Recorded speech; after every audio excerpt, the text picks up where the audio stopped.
welcome to the show. I'm Dastardly Doug. I'll be your host for tonight, Jacob, once again.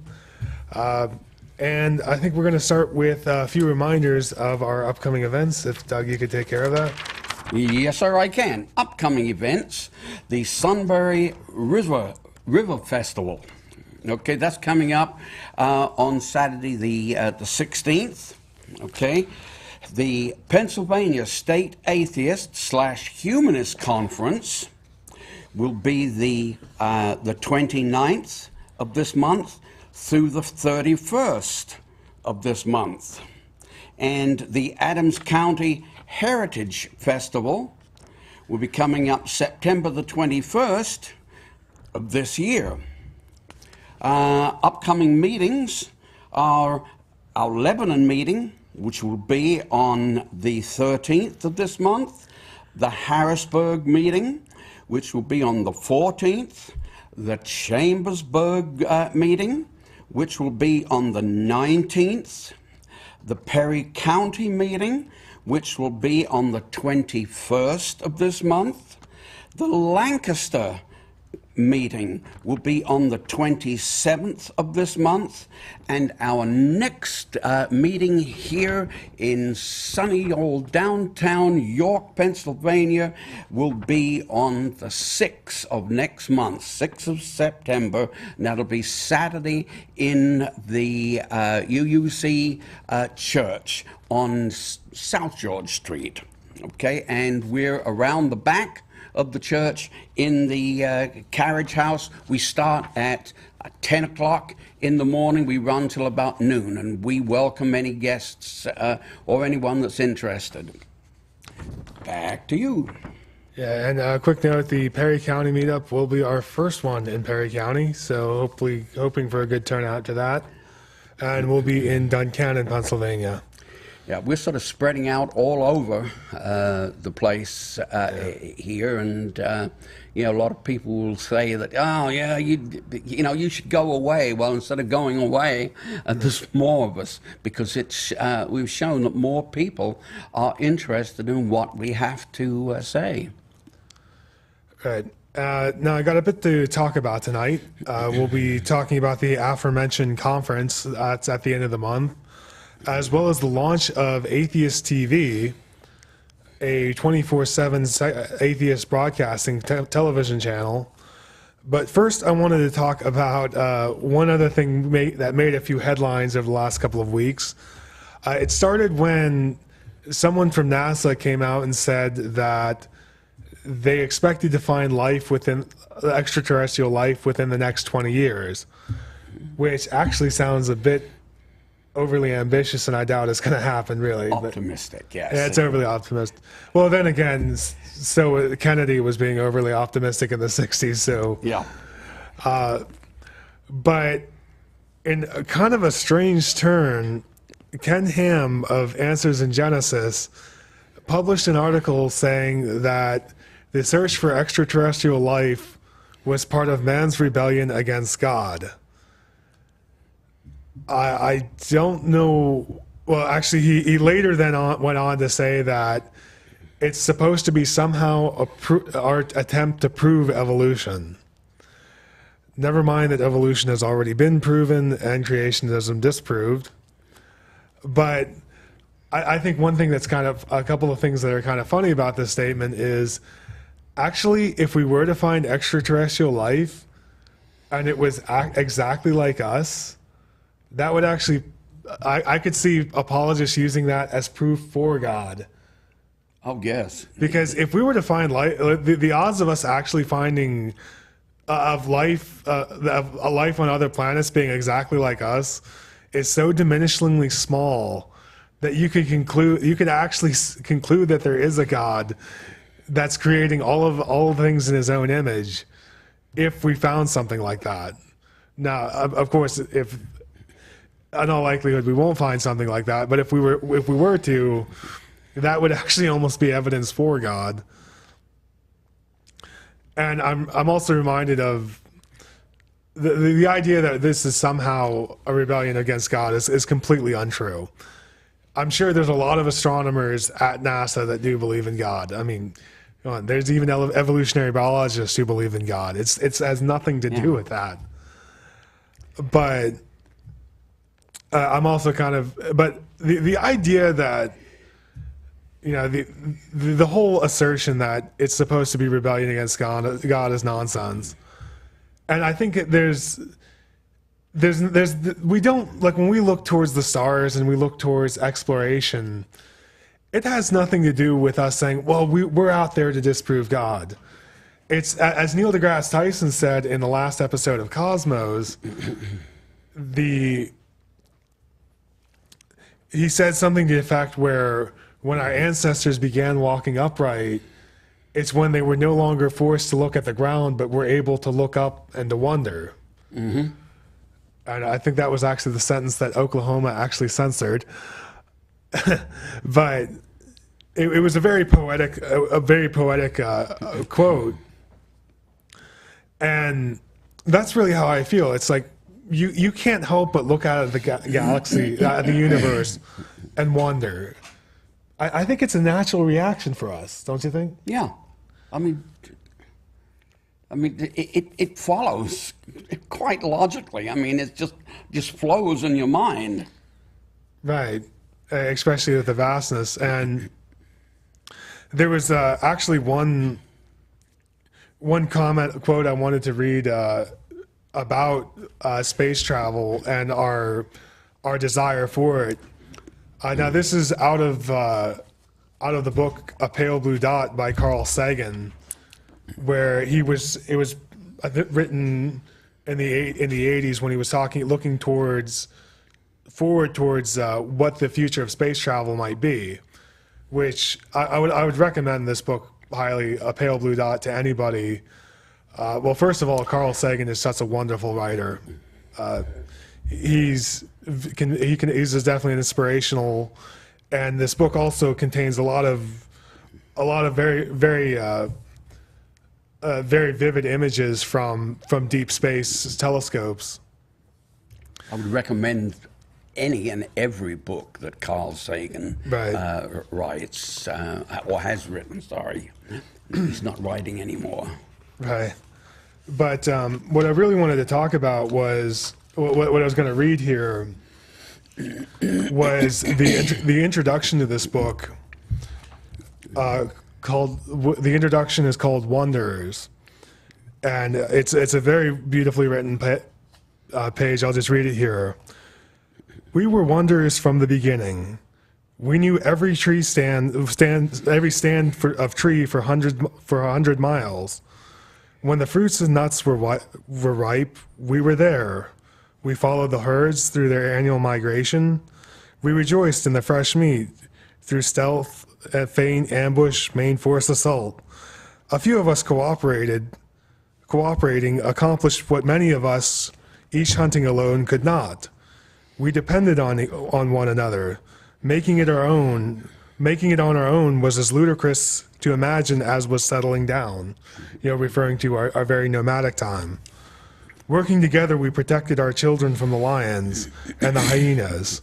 We taught them skills they would need, and the tools. Then as now, technology was the key to our survival. When the drought was prolonged, or when an unsettling chill lingered in the summer air, our groups moved on, sometimes to unknown lands. We sought a better place, and when we couldn't get on, when we couldn't get on with the others in our little nomadic band, we left to find a more friendly bunch somewhere else. We could always begin again. For 99.9% of the time since our species came to be, we were hunters and foragers, wonders on the savannah and the steppes. There were no border guards then, no custom officials. The frontier was everywhere. We were bounded only by earth and the ocean and the sky, plus the occasional grumpy neighbors. When the climate was congenial, though, when the food was plentiful, we were willing to stay put. Unadventurous, overweight, careless. In the last 10,000 years, an instant in our time, which is he's referring to the beginning of agriculture when cities first started to develop. But he said, in the last 10,000 years, in an instant in our long history, we've abandoned the nomadic life. We've domesticated plants and animals. Why chase food when you can make it come to you? For all its material advantages, the sedentary life has left us edgy, unfulfilled. Even after 400 generations, even in villages and cities, we haven't forgotten. The open road still softly calls, like a nearly forgotten childhood song. We've invested in far-off places with a certain romance. The appeal, I suspect, has meticulously crafted by natural selection, and as an essential element in our survival. Long summers, mild winters, rich harvests, and plentiful game, none of them last forever. It is beyond our power to predict the future. Catastrophic events have a way of sneaking up on us and catching us unaware. Your own life, and I really like what he says in this last paragraph, where he says, your own life and your bands, or even your species, might be owed to a restless few, drawn by a craving they can hardly articulate or understand, to undiscovered lands and new worlds. And that was the beginning of his book, A Pale Blue Dot. And I just think it sums it up so perfectly. Where we're driven by this desire, maybe we don't even quite truly fully understand, that to explore the space. And that's really what's been the survival of our species, is people who aren't satisfied with where they are and what they're doing. Yeah, it's a wanderlust. What's that? It's the wanderlust. Yeah, the wanderers. We wander the stars. You're always looking for another place to go, and as they always say in Star Trek, space, the final frontier. Yeah, it is it's the vastness. It's the pure mystery of it all. But they say the final frontier. But if we went to what we would consider the end of the universe, we would still want to go beyond the end of what we see as the end of the universe. Right, and it doesn't. And there's always like the desire, and that's actually what's so tantalizing about, I think, the moon of Titan. Is even though there's such a long shot that there's life there, there's still every bit the wondering of, well, is it there or not? Maybe there's a little habitable patch of ground there somewhere. And it doesn't even have to be human, like us. Right. I mean, we're talking about life of any sort. Yeah, and it could be microbial. Yes. And actually, there was a video I saw recently put out on Aaron Ra's YouTube channel where he said, what is the meaning of the word life? We went through all the different ways we categorize life on this planet. For example, I think there's 7 criteria. And one thing he mentioned was, sometimes things that seem alive, we don't actually consider alive. For example, viruses are not considered alive because they don't have metabolism. Even though they can reproduce and mutate, they don't actually metabolize. And he mentioned at the end of his video, that's something we have to consider when we're looking at life on other planets. It might be so drastically different from our own that our criteria for life actually break down when we look at it. We'd never recognize it as being life. Right. And that's part of it too. And I see this on a lot of episodes of Star Trek, is when they find a new life form, and they're like, and there's a whole big debate the entire show of whether or not they should consider it alive. Yeah, and are they sentient beings? Right. Yeah, and that's part of what the character of Data always was. Is should we consider this alive? You took the words right out of my mouth. Exactly. Yeah. Prime example. One example, and actually there was another episode where there was these other robots that seemed to develop intelligence on their own, and of course Data was the one fighting for their rights as living. Now, the reason I bring this up and spend so much time talking about it is, it'd be very, very easy just to laugh off this comment. Well, actually, I should say I'd love to be able to laugh off this comment as just, Ken Ham still trying to be significant. But unfortunately, I can't, because far too many people take what Ken Ham says so literally seriously that there's going to be a lot of people who are going to buy into this. Yeah, and for example, one example of this was when I was a kid, I was actually not allowed to watch Jurassic Park. You weren't? Yeah. The reason being is in one of his videos, Ken Ham ridiculed the movie, saying it was just promoting evolution. And he scolded people for watching it. And actually, I remember I knew people in church were yelling at other people for watching the movie. It was such a good movie. Just because Ken Ham said so. Mm-hmm. And that's what drives me crazy about this comment, is because it's gonna really try to turn people away from space exploration.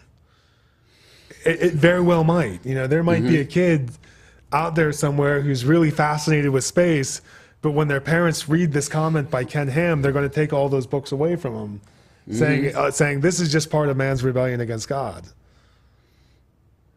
And that's what really troubles me about this comment. And if it's one thing I've learned about Christian apologetics, is no matter how ridiculous the argument sounds, somebody's going to pick up on it and run with it. Mm-hmm. Like, I remember the first time I heard the presuppositional arguments, I just thought they were ridiculous, thinking, who's going to use this? Yeah. And funny thing is, I thought the same thing about the moral argument the first time I heard it.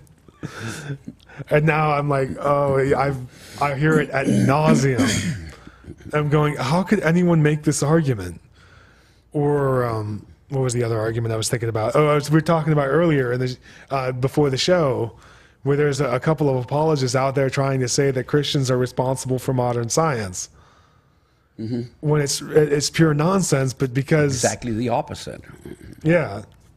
It's pure nonsense, but the idea that there's an apologist out there making this claim means that people are going to believe it without really, really considering it. Mm-hmm. If it wasn't for Christianity, we'd probably have bases on Mars by now and travel to other planets in our solar system, if not sending robotic things out to the stars and everything. But religion has hampered us at every single turn, and every person that is of a scientific nature wants you to expand your mind has been shut down, jailed, burned at the stake, or something like that. So Christianity has definitely held back mankind for centuries.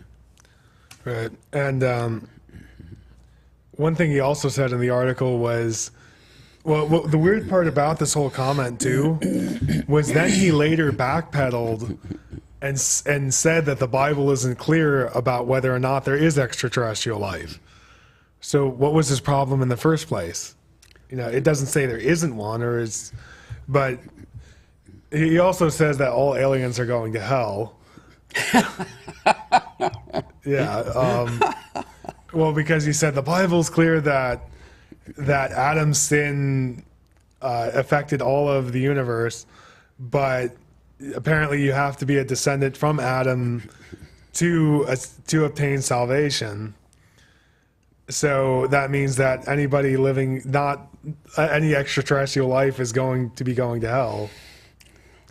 Now, I think this is kind of funny because it really is. There's always been this funny theological question. Well, if there is life on other planets, did they all have their own Jesus? Mm-hmm. That's a question that goes around quite a bit. Say there's a planet far off, did they have a Jesus that looked like them, or Jesus and a God? Yeah. And for that matter, when if you talk about space exploration, if you go out into space far enough, for the religious people, was to say that you couldn't discover your God out there. I mean, it's just as much as a possibility here that if you believe hard enough, you go deep enough out into space, you'll probably find your own God. Maybe you'll even find heaven. So shouldn't you be promoting, space travel and NASA and everything? I mean, you could get to heaven before you were taken. Well, that brings up so maybe the Mormon Church should be fully behind NASA. Yeah. Because they actually do believe you get your own planet when you die. Yeah. Or let's go out and find the planet Kolob, which I think is actually in the Tropic of Cancer. It's an actual planet you can point to. Mm-hmm. So maybe they could donate the billions of dollars they make every year to NASA, and they would actually might actually be giving more money than our federal government towards NASA. I really was giving some thought the other night to if I really wanted to get rich. I really should create a different religion of my own. I mean, you could create, a different God. I could even have a son of God if I wanted, and make up a whole story like the whole Bible is full of, just stories. But look at all the people that have basically invented a religion, like John Smith and every one of the newer religions that are out there. The people that are involved in that and begun them are rich people. Right. They can always they can find enough gullible people out there to believe that their God needs their money. And who knows? Yeah. I was just reminding me of a video I was watching on YouTube this week where it was on the Thinking Atheist YouTube channel. They just posted a tour they did between Seth Andrews, Matt Dillahunty, and Aaron Ra. They called it the Unholy Trinity Tour. And I really loved the speech by Matt Dillahunty, where he was talking about where he went into a church to talk to a Church of Christ. He was invited to a Church of Christ to attend sort of a kind of an apologetics conference, and then he would have a chance to speak at the end of it, actually. Mm-hmm. But he was saying that when he went in there, they actually had a pamphlet in the church that said, "Why the Church of Christ is not a cult." And they're like, if you have to make a pamphlet to say that, and then he's like, well, are they a cult? Yes, in the sense that all religions are. And then he goes on to say something like a cult is just what big religions call little religions. Yeah.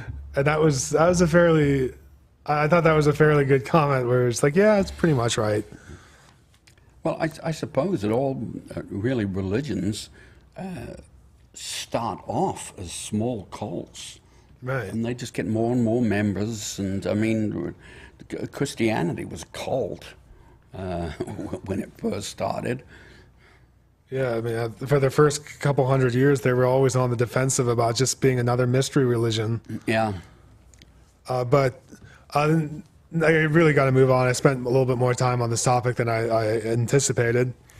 As I also mentioned, Atheist TV has gone live this week.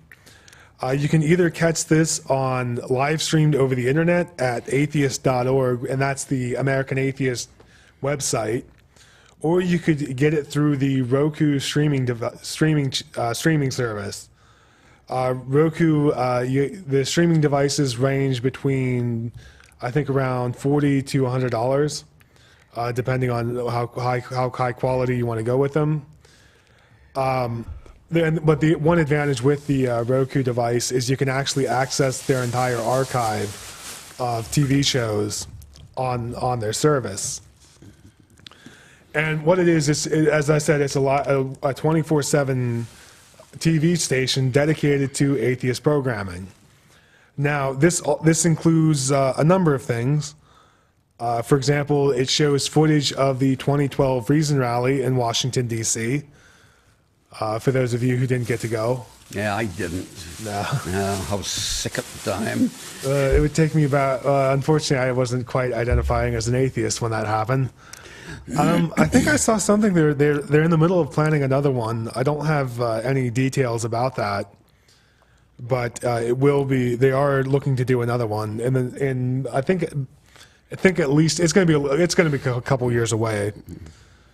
But they'll also show different, footage from American atheist conventions. I've seen a couple of the series so far. Also, some of the other TV shows, such as The Atheist Experience, which is a public access TV show out of Austin, Texas, hosted by a lot of different people, but most notably Matt Dillahunty, who's probably one of the more prominent debaters in America today. You could say he's probably the successor to Christopher Hitchens, is what I think a lot of people would view him. Good old Chris. He was a fun person to be with. Yeah. He really was. He was such a personality. It was so sorry to lose him. Yeah. Well, I don't think Matt Dillahunty isn't quite as in your face as Hitchens could get, but I think Matt Dillahunty is a little bit more of the philosopher about it. But that's the kind of shows you can look at. There's also quite a number of documentaries being run. For example, they show some of the conversations that's taken place between Lawrence Krauss and Richard Dawkins. I've watched a couple of them as they just discuss various things, various scientific matters. And they're really a lot of fun to watch. I mean, is there, dialogue between the two of them, or just one person sort of? It's a dialogue. Some of the dialogues they've had, where really they're just it's just exploring issues, which I think can be interesting to watch as they kind of think through things, explore different parts of it. There was another documentary on the Good News Club, which has been a bit of a headache for the atheist movement, as they're an evangelical club going into elementary schools, mostly elementary schools, targeting kids with evangelism in school. And this really documents a lot of their questionable methods that they've been engaging in. This is mostly inspired by the author of the book, The Good News Club, Catherine Stewart, and I actually have quite a few interviews with her throughout the documentary, as well as some video footage of what the Good News Club actually has been doing. And they even show some of their educational materials they're handing out. Like there was one really, really disturbing part where one of the Good News Club lesson plans was talking about some of the genocide of the Bible, and they were saying that the Israelites were commanded to kill every man, woman, child, livestock, everything, the whole works. Yeah. And the whole article was, the whole lesson plan was supposed to be about obedience, and how, and I kid you not, they were saying that if God tells you to do all of these things and you don't complete, if you leave out just one thing, you've disobeyed God. And that's the lesson for that is framed on a story of genocide out of the Old Testament. sort of like mind control, really. Yeah, it's really really disturbing what they're teaching the kids, and I think it almost it was almost as the documentary was almost as disturbing as the documentary Jesus Camp. I don't know if you've ever seen that one.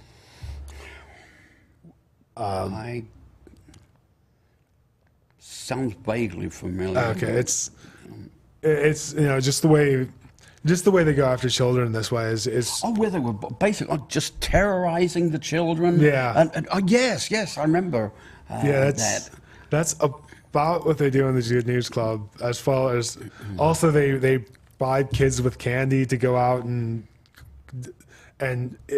proselytize to their classmates. It's they definitely go right up against some boundaries and at times outright cross them, which is why it's one of those things like legally they're right on the fringe, but they're going over it on quite a few occasions. The thing is that they say that you should do everything that God tells you to, and Right. if you leave anything out, then you're disobeying God.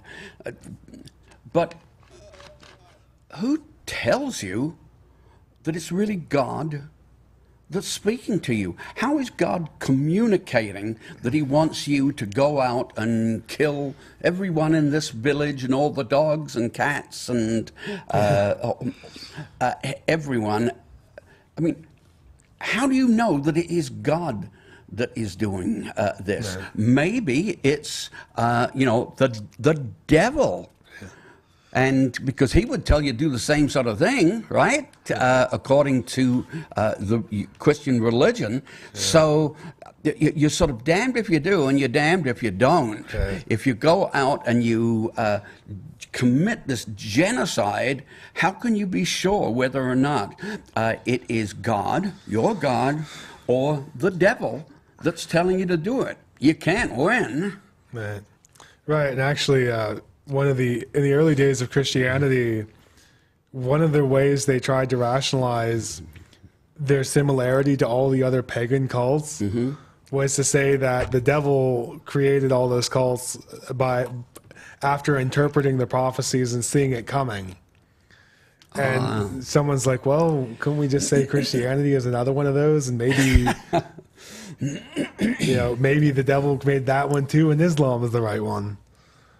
That's the problem with using those kinds of rationalizations. Well, I mean, the Islams most definitely think that Islamic religion, the Muslims definitely think that is the case. Right. That man turned away from God, and he then contacted. God,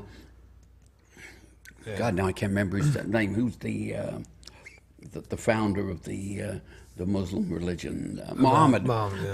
Sorry, and now he started, writing the Bible that has been corrupted by man, and now Islam is the latest word of God. I mean, what's going to be the next one? But the one thing I thought was kind of interesting, though, was David Silverman did an introductory episode to Atheist TV, just talking about, if you look on Roku, there's actually 433 channels under the religious category, and only one of them is for us. And he said, it's long overdue. It's something they've been trying to do for a long time, finally here. But I thought was one thing that was kind of funny that he did was he took a couple shots at the History and Discovery Channel during his introduction. He said things like, we're not here to pander to the religious right.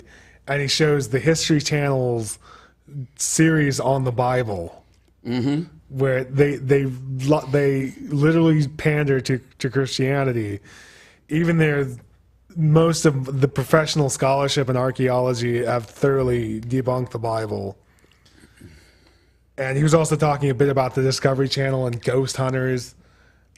Yeah, and just how these channels that are supposed to be educational and promote science and reason have all gone the way of, well, now we're about the entertainment, and aren't afraid to have started talking about superstitious beliefs for which there's really no evidence. So I thought it was interesting that he really went after that. He really went after them pretty hard for a while. And I think some of it is deserved, because I mean, you start to look at what these channels should be. It's almost like a news channel, like the History and Discovery Channel are almost like, have gone the way of 24/7 news channels. They're supposed to be there for, news and, factual information, but now they're all about entertainment and opinion. Yeah, opinion, opinion, entertainment. Yeah. Where, I mean, where they really want to keep Atheist TV free of that and just promote, skepticism and rational thinking is one of the main goals of Atheist TV. And again, you can either find that live streamed on atheist.org or through Roku. But our the final thing I was going to talk about tonight was the upcoming conference at the end of this month, and I really want to give you kind of a rundown of some of the major speakers we're going to have. This is not all the speakers that are going to be there. There's quite a few, but I just didn't have enough. I won't have enough time to talk about all of them. But before that, I wanted to announce one thing that I just heard about. While I was making final preparations for the show today, was that PA Nonbelievers and the Lancaster Free Thought Society have started to work towards creating a new nonprofit in Pennsylvania, and the new atheist nonprofit in Pennsylvania, and what this is designed to do is this is going to be the nonprofit to run our conferences, where all the different free thought organizations throughout the state will contribute money to this one organization to help put these conferences together, and it'll be responsible for the conferences. And it'll be a 501c3. Yeah, it'll be its own separate 501c3. It'll be separate from the PA Nonbelievers or any other organization in Pennsylvania. But the idea being is it's going to bear any liability for these conferences, and also it will also keep a portion of the profits. And the idea being is we want to use a portion of the profits of these conferences to help any smaller organization get started in Pennsylvania, whether they want to build a new secular student alliance or a new whatever free thought organization within Pennsylvania. This is going to help fund, maybe help give them a grant to get started, or at the very least guide them through the process of establishing a new nonprofit.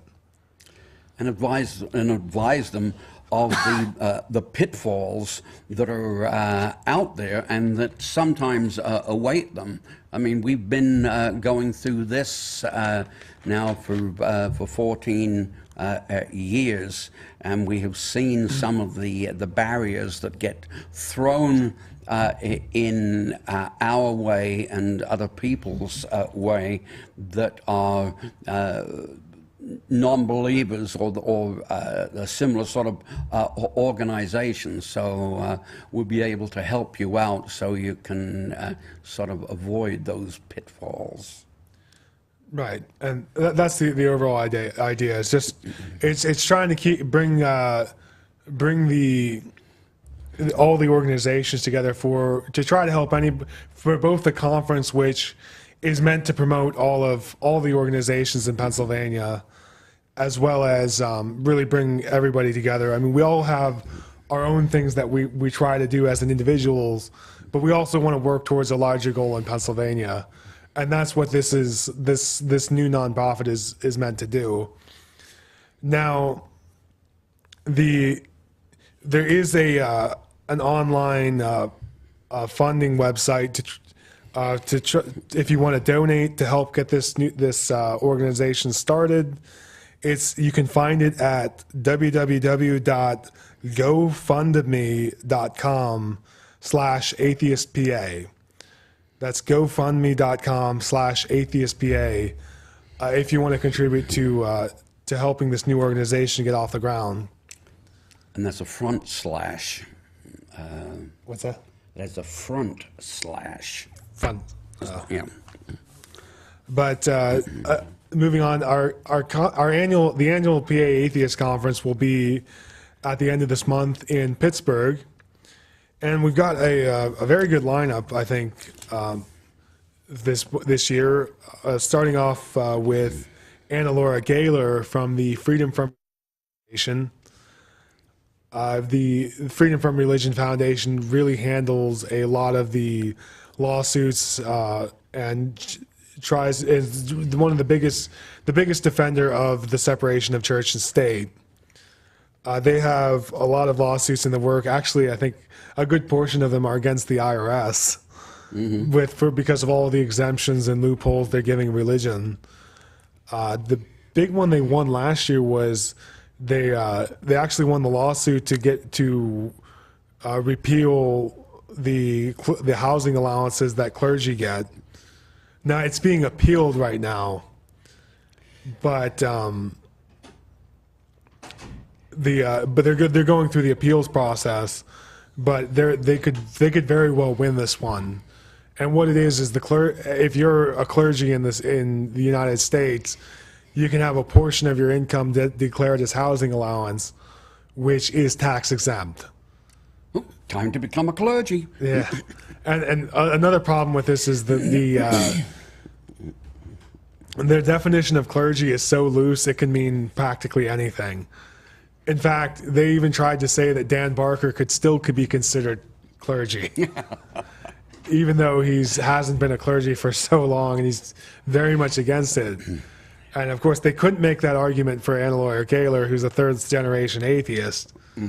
But that's the kind of the weird, legal challenges they've been thrown to try to stop this. But that's one of the lawsuits they're fighting and are winning, actually. So Anna Laura Gaylor will be there to talk. I'm pretty sure she'll be talking a bit about the Freedom from Religion Foundation. Very personable person, and if you come up to her, she'll engage you in conversation and answer any questions that you've got. Great personality. And that's what I can say about everybody I met at least last year in our conference in Philadelphia. Everybody is just so down to earth. You could talk to them. You could just have a normal conversation with any one of them. Even some of the very big persons, like I got to have chit chat with David Silverman for a bit, eat breakfast with Seth Andrews. I mean, these are like very, very big figures in our movement, and they'd be more than happy to talk with you about anything. Well, Dave Silverman, I don't think that anyone could ever find him in a bad mood. I mean, he's always smiling and... Well, I mean, maybe Bill O'Reilly, but that's about it. Oh, yeah. Well, even that, I don't think it's so much a bad mood. He's just sitting there going, what are you talking about? Yeah. But next up, probably the one, my personal one I'm looking forward to is John Loftus. John Loftus, if you don't know, he writes a blog called Debunking Christianity. And the interesting thing about him is he's kind of like, he's a bit like some of the other people you've heard about, like Bart Ehrman or even Dan Barker, actually more like Bart Ehrman, where he was actually in seminary learning how to be an apologist. And was pursuing academics in Christianity and wanted to become a defender of the faith. And that's a good way to make an atheist, Yeah. And I mean, he was actually a student under William Lane Craig at one point to tell you how deep this guy was. And after a long study of it, he just said, no, it's nonsense. The more you learn about Christianity and religion, the more atheistic that you become, the less you believe. Right. And I mean, there's a lot of people like that where they went in trying to become the best defender of Christianity they could be, and now they're atheist and at the head of our movement. Well, actually, that's what Matt Dillahunty was too. He was actually studying to be a defender too when he made the turn. But back on the subject of John Loftus, he also has has written quite a few books. I didn't notice here, but he also has The Outsider Test of Faith, and where he pretty much says, shows what if you apply the same scrutiny you do to other religions if you apply the same scrutiny to Christianity that you did to other religions, you'll find it falls through. Was the whole point of that book.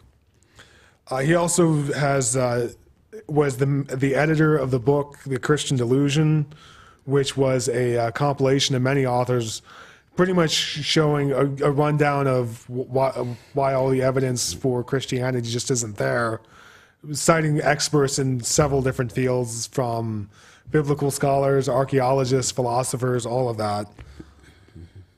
Then the next part in that series of books was called The End of Christianity. And that you'll notice some of these titles sound a little familiar, like The Christian Delusion is a take on the God delusion, only to apply it more directly to Christianity. Yeah. The End of Christianity was a take on Sam Harris's book, The End of Faith, where Sam Harris was talking about really going after faith. Well, this is why Christianity has to end. All the problems it's causing. And actually, I thought one of the more interesting chapters in that was by Hector Alvarez, where it was saying why biblical studies need to stop. And he goes on and on about how self-serving biblical scholarship is now.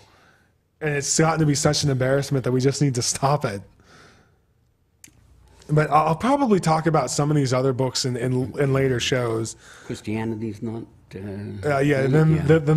another book in the series is going to be called Christianity is Not Great. Which is take off on Hitchens, God is Not Great. Right. And John Loftus has been doing a bit on that. Now, that last book is actually not coming out until October 14th. So if you're into books like I am, that's something you can look forward to this fall. But he's a tremendous writer, a good editor too. These books I think he's been a part of are very well done, very well put together. Now there's also Lori Lebow, author who's a journalist, author of the book The Devil in Dover. Another book I highly, highly recommend.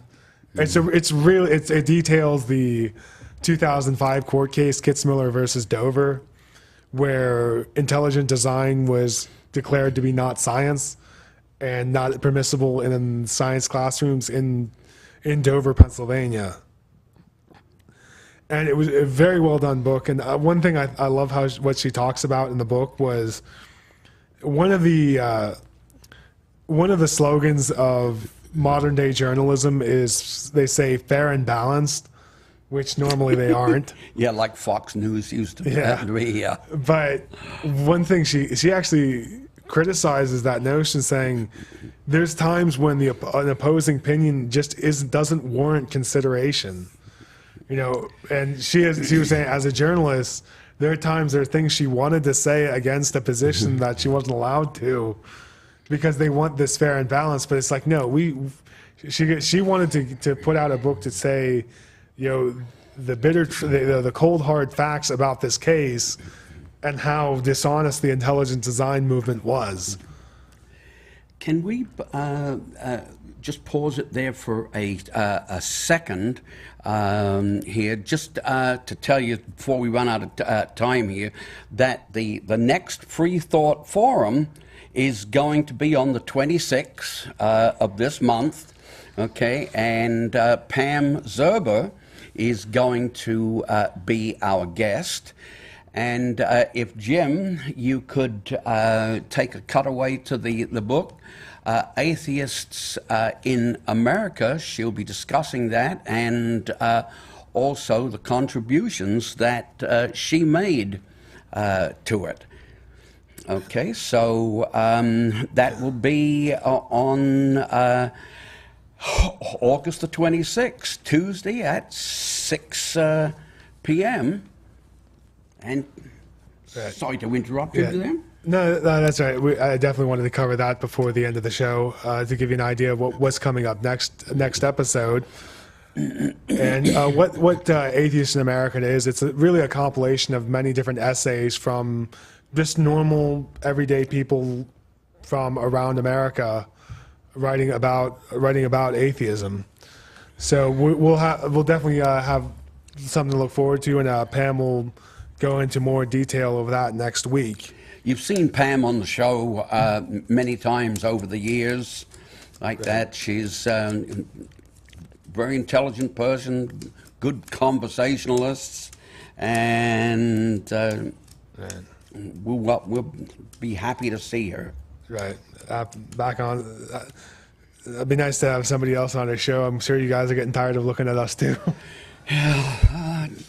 That's the way, but you're stuck with us. What we try to put on, we'd have an even better show if someone would pick up the phone, dial the number. I'm sorry, it's no longer, I'm doing the rotary dial, but you just showed your age, you know.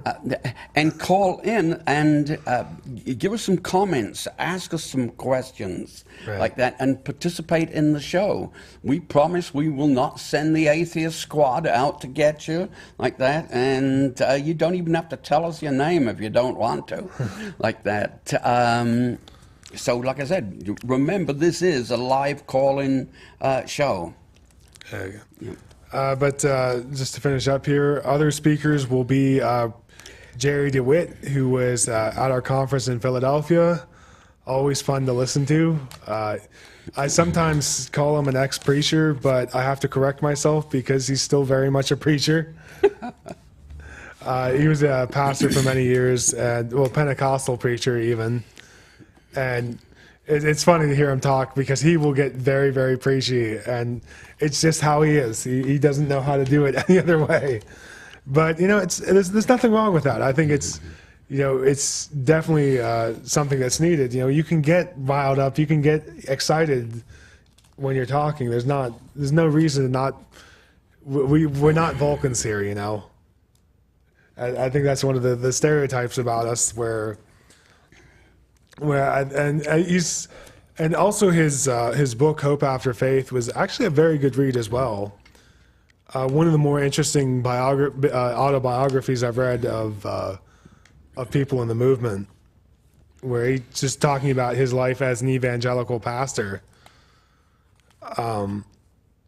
Another is Dan Finkel. No, I'm sorry, not Dan Fink rather. I'm sorry. I have a horrible time with last names sometimes, which I know, considering my own, I shouldn't. He's a philosopher and blogger, mostly known for, he wrote a big long article really railing against the movie that came out recently, God Is Not Dead, which depicts, if you haven't seen that movie, it depicts this atheist philosophy professor as just being this total jerk who hates God and tells everyone you can't believe in God if you want to pass my class, and all this other, really setting up a gigantic straw man against atheist philosophy, against philosophy professors. So the whole movie kind of struck a nerve with him. So he just went through just saying everything that was wrong with the movie.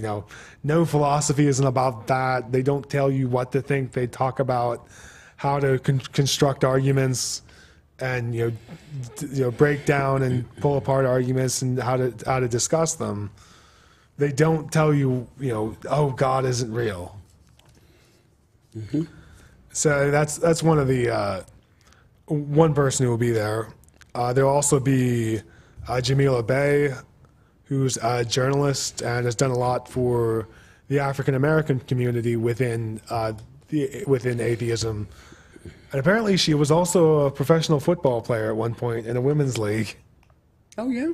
Yeah, yeah. If you want to check it out, she was on a podcast with on the Thinking Atheist a while back, where they were talking about the black community within within atheism, and I think and if you want to check that out before the conference, I think it would give you an idea. And part of the reason we talk about it now is, I think it's helpful to see these people what these people are about and what they talk about, their areas of expertise and their body of work. So you kind of have an idea of, maybe something you want to talk to them about at the conference. And that was one thing when I went to the conference in Philadelphia. I knew half the speakers pretty well just from their body of work on the internet. So I was able to talk about some of the work, maybe some questions I had, some comments, and tell them how much they've helped me. And I think they really appreciate that. Well, I guess we're kind of winding down now. I'd just like to tell you one other thing that's going to be on the next show, along with Pam Zerber, and talking about the book there. Going to also discuss how anti-Semitism is definitely on the rise in Europe. In fact, it's worse now than it was during the Nazi era. Now, this was according to reports and data that was stated in the Guardian newspaper. And anti-Semitic crimes, hate crimes, it's just reached an all-time high over in Europe. And the funny thing about it is that this report is based on an American survey that they had that was based on 11 questions that would indicate how you feel about the Jewish population. And it was the American Civil Liberties Union that actually went over to all the countries in Europe and did this exhaustive review. So we're going to talk about that and show you just how much hate really is out there, and anti-Semitism is raising its ugly head, as it were. Like I said, I'm winding down. We've been told we've only got a few seconds to go, so once again, our next show will be on August 26th. You can look for this broadcast online at our YouTube channel, which is just PA Nonbelievers. Just type that into the YouTube search engine and you could be able to find us. And that's about all the time we have for tonight. So we'll see you next time. You have a good time.